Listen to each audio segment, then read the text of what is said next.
Let us talk about analysis of recursive codes. So far we have talked about analysis of iterative codes. In recursive codes, what happens is a function calls itself. For example, here I have written a function fun that takes an integer value n. It returns immediately if n is smaller or equal to 0. In other cases, it prints GFG on the screen and then it calls itself for n by 2 and n by 2, right? So we need to know how much time this function takes, and it's not that easy. For iterative solutions, we just had to count how many operations we are doing in terms of input size. Here we do not have any loop sort of thing, or we do not have any direct way to count how many operations we are doing. So what we do to solve recursive solutions is we first write a recurrence relation. That's what we are going to learn in this video.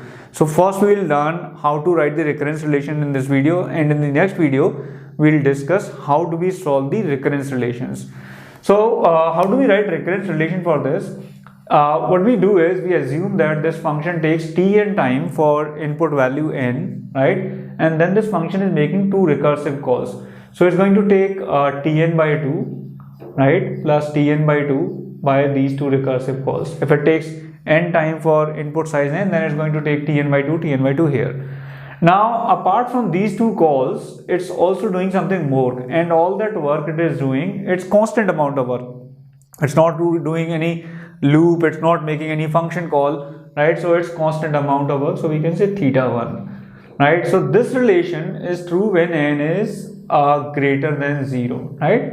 And when n is smaller than or equal to 0, right, then what we have?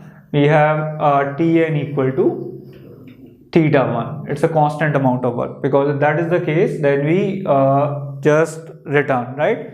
So this is our general case, and this is our base case, and this can be rewritten as 2tn by 2 plus theta 1, right? That's what we can rewrite. I just added those two terms.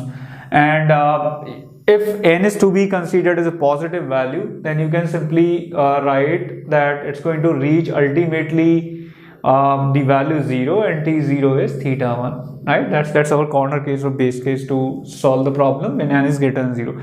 So this is how we write the recurrence relation. This is our recurrence relation. This is our base case for recurrence relation. In the next video, we'll discuss how do we solve these recurrence relations. Here is an exercise for you. Please pause this video and try to write down recurrence relation for this function.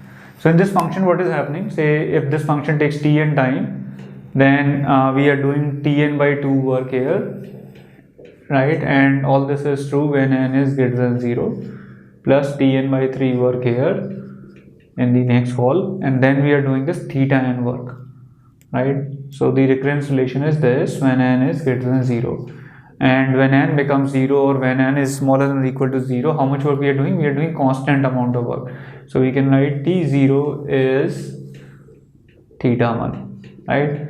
So that's the time complexity of, that's the recurrence relation for time complexity computation of this recursive function. Here is last exercise for you. Please take a closer look at this recursive function and try to guess the recurrence relation for this.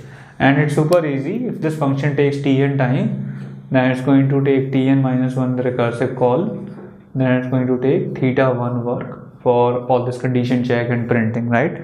And when n is 1, then it's going to take theta 1 time. So this is the recurrence relation.